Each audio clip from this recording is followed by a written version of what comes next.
E aí pessoal, beleza? Vamos começar mais um vídeo aqui para o canal e hoje a gente vai conversar sobre Service Layer. Você sabe o que é isso e já vem utilizando isso nos seus projetos? Se você ainda não sabe ou não usa por algum outro motivo, esse vídeo aqui eu vou explicar para você como que esse padrão funciona e qual que é o principal ganho, na minha opinião, da gente trabalhar com esse padrão de projeto, beleza? Antes de mais nada, se você está gostando do conteúdo que eu venho trazendo aqui para o canal, se inscreve aí no canal se você não tiver inscrito ainda e também me segue no Instagram e curte a nossa página lá no Facebook, porque a gente vai começar a ter um conteúdo bem legal nessas outras mídias também.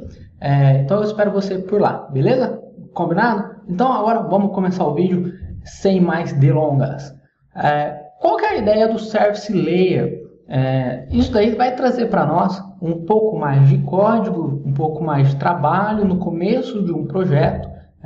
Aliás, um pouco mais de código ele nem vai trazer, mas ele vai trazer mais trabalho no início de um projeto, na fase inicial, mas a longo prazo ele começa a trazer vários benefícios para a gente, principalmente quando a gente está trabalhando aí em projetos com uma equipe um pouco maior e também projetos um pouco maiores. Aqui eu trouxe nesse desenho dois desenhos. Primeiro, o que eu vou te mostrar é esse daqui, daqui a pouco a gente vai ver o outro, para a gente comparar ambientes diferentes. Como que a gente trabalha hoje num padrão MVC, a gente está baseado no Laravel, então como é que funciona hoje uma requisição simples num projeto se a gente não utilizar um Service Layer? Essa requisição ela vem de um usuário, de um cliente, por exemplo, um cliente web no nosso software. Ele passa pelas rotas, pela configuração de rotas do nosso sistema. A partir do momento que a gente identifica uma rota, essa requisição ela é direcionada para um controller, especificamente para um método desse controller. Esse fluxo, a gente está começando a trabalhar o MVC, e aí ele cai dentro do método do controller. E aí nós, desenvolvedores, gerente de projeto, arquiteto de software, engenheiro e tudo mais, vamos ter uma decisão de o que nós vamos fazer na hora que chega naquele momento. A gente já tomou várias outras decisões do que vai acontecer antes de chegar, por exemplo, trabalhar com middleware e qualquer outra coisa do tipo, mas na hora que a gente chega ali no método do controller, a gente vai ter algo a ser trabalhado. E se a gente não estiver usando o Service Layer, naquele controller, a gente vai ter implementação de regra de negócio. Por exemplo, o cadastro de usuário, se a gente tiver uma funcionalidade dessa, por exemplo, a persistência dos dados vai ser chamada, ou às vezes até mesmo realizada, dentro do método do controller. Isso funciona, beleza, não tem grandes problemas dependendo do ponto de vista. Se a gente estiver trabalhando com um projeto pequeno, ou que a especificidade da responsabilidade não seja um objetivo muito grande nesse projeto. Isso vai funcionar e beleza. Então, voltando ao nosso exemplo do cadastro de usuário, a gente faz a persistência de um usuário e vamos definir aí, por exemplo, que a gente tem uma outra funcionalidade que é enviar um e-mail de boas-vindas para essa pessoa. Isso acontece dentro do controller. E aí, num fluxo comum de um software web, o que vai acontecer? Depois que processou isso daí, executou essas tarefas, ele vai renderizar uma view e vai retornar para essa requisição, para a gente poder mostrar para o usuário uma tela de parabéns, você foi cadastrado, deu tudo certo, ou às vezes direciona ele para o menu principal de usuário, alguma coisa do tipo. E aí, é o que a gente tem nesse lado de cá. A requisição chega de um cliente web, ele envia isso lá para o nosso controller processa a regra de negócio e aí esse controller retorna uma view que vai lá para o nosso cliente web. E aí agora a gente vai começar a expandir essa aplicação. Isso daqui funciona muito bem para nós até esse momento e aí a gente define que esse projeto vai receber um cliente mobile. Então a gente vai ter um aplicativo que vai fazer esse mesmo cadastro de usuário. E o que a gente vai fazer? A gente vai ter um outro ambiente, que é esse ambiente do lado de cá, onde um outro usuário, às vezes até a mesma pessoa, mas aqui vamos entender que às vezes é outra, e ele vai fazer um acesso de um cliente app, de um app mobile. Então, como que vai funcionar esse fluxo? Esse cliente app, ele vai chamar um outro controller. Por quê? Porque a regra de negócio ela é a mesma, mas o tratamento de entrada de dados e o retorno da requisição é diferente. Os clientes são diferentes. Então, automaticamente, provavelmente essa requisição ela vai vir de uma forma diferente e ela vai ser retornada de uma forma diferente. Quando a gente está falando de um cliente mobile, geralmente a gente vai trabalhar com uma API na nossa aplicação. E uma API, se a gente estiver trabalhando com o padrão RESTful, por exemplo, a gente vai retornar dados. A gente vai retornar, por exemplo, um array, JSON, alguma coisa do tipo. A gente não retorna uma view, a gente não retorna código HTML igual a gente tem no cliente web. Então, isso tem que ser diferente. Dá para fazer no mesmo controller, no mesmo método controller, a gente coloca um tanto de if, else lá, dá para fazer? Dá. Mas aí você vai ter um problema, na minha opinião, ainda maior. Mas voltando ao nosso exemplo aqui, a gente tem um cliente app e a gente tem um controller API. Repara que o controller de cá ele se chama controller web. E aí esse controller API ele vai processar a regra de negócio, que é a mesma regra de negócio. Porém, ela está duplicada. A gente fez um Ctrl+C, Ctrl+V nesse projeto dessa regra de negócio, cadastra o usuário, persiste no banco, envia o e-mail e aí retorna o nosso array de dados para o nosso aplicativo.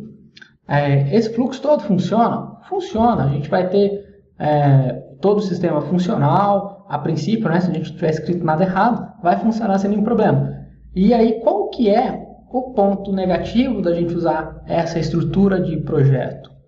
Isso daqui, ó, o ponto negativo principal é esse, da gente ter essa regra de negócio duplicada. Qual que é a desvantagem disso? Primeiro, a gente tem um sistema que ele tem uma responsabilidade duplicada, ou seja, o cadastro do usuário, a regra de negócio, enviar o e-mail, fazer tudo que precisa ser feito, ela acontece em dois momentos diferentes. E é a mesma coisa que está acontecendo. Então, por que a gente vai ter um trabalho dobrado se a gente poderia fazer isso num lugar só e direcionar aquele código para lá? A primeira reflexão que a gente tem que fazer é essa. E a segunda é o seguinte: qual é o custo que isso daqui, ter essa regra de negócio duplicada, vai gerar para a gente? Se a gente está trabalhando em uma equipe de 5, 10, 20, 50 pessoas, imagina a manutenção disso dentro da equipe. O fulano faz uma alteração no controller web e esquece de fazer uma alteração no controller API. E aí, como é que a aplicação começa a ficar? Como é que a integridade do nosso sistema fica numa situação dessa? Na minha opinião, isso daqui é o que faz a gente usar um Service Layer. Por quê? Porque aí a gente vai ter que trabalhar com um ambiente desse daqui. Repare o seguinte: o fluxo da requisição, a entrada dela do cliente web, cliente API, cliente app, controller web e controller API, acontece da mesma forma. A diferença é, a gente tira a regra de negócio do controller e joga ela para um outro elemento. E aí, a persistência no banco de dados, o envio do e-mail e qualquer outra coisa que a gente esteja envolvido, vai ser feita em um único local. E aí, por exemplo, no cliente web, a gente vai retornar uma view que é a dashboard do usuário, por exemplo. Beleza. O service processou todos aqueles dados e retornou para a gente que deu tudo certo. Então o controller faz isso. Ó. O controller envia para o service e ele recebe uma resposta. Conforme a gente recebe essa resposta, ele vai tratar. Foi uma resposta de sucesso? Foi. Então retorna a view para o cliente. Foi uma resposta de insucesso, de falha, de erro? Foi. Então dá um tratamento diferente, mostra uma mensagem de erro. Tudo isso tratando sobre camada de view web. E aí lá no nosso aplicativo a gente tem a mesma coisa. Aquele controller da nossa API recebe as informações, envia para o service, ele processa aquilo tudo e retorna aquilo dali com uma resposta de ok ou uma resposta de erro. E dali para frente ele retorna para quem fez a requisição. Como que um cliente de uma API espera receber um retorno? Como for padronizado, com JSON, às vezes tem API que trabalha com XML, alguma coisa do tipo, mas geralmente a gente vai ver isso com um JSON. Então ele retorna um JSON, ele não vai retornar uma view lá que a gente vai ter código HTML e tudo mais. A nossa camada view do MVC nessa estrutura, ela é um JSON. Então ele retorna isso daí para nós e o fluxo funciona de uma forma mais tranquila. Por quê? Porque quando a gente for fazer a manutenção da regra de negócio, a gente vai ter um único lugar para fazer ela. Por exemplo, o envio do e-mail, se a gente for enviar agora 2 e-mails, a gente só precisa editar um método de uma classe, que é o nosso service, por exemplo, de usuário, o método sign-up, alguma coisa do tipo. E aí a gente já tem isso funcionando. Lá no nosso projeto, se a gente pegar esse exemplo, a gente tem lá na pasta app, a pasta services, que é a nossa camada de service. Então a gente tem lá user, institution, growth e por aí. E aí a gente tem os nossos controllers. E a gente tem, por exemplo, users controller. O que a gente faz? Vou abrir até o arquivo de rotas aqui também. Rotas web. E aí a gente tem lá, ó, a requisição chega para o nosso software, ele interpreta que existe uma rota, user, e aí vamos supor que é um post. Aí ele já sabe, ó, o post eu tenho que mandar para o método store. Então o que ele entende? Ele abre esse controller, solicita, ó, senhor controller, eu preciso cadastrar um usuário. Beleza, aí o controller fala, aqui ó, ele pegou todos esses dados aqui, eu recebi todos esses dados, e aí ele fala, service, resolve aí para mim, ó, cadastro de usuário. Ele só faz isso. E aí a gente vai lá no nosso service, e cadê aqui, ó, store. Aí está toda a nossa regra de negócio. A gente faz a validação dos dados. A gente poderia colocar uma outra coisa aqui, por exemplo, nesse exemplo que eu dei, envia e-mail, faz qualquer coisa do tipo, gera uma fatura, gera uma ordem de serviço, gera qualquer coisa que esteja relacionada ao cadastro de um usuário.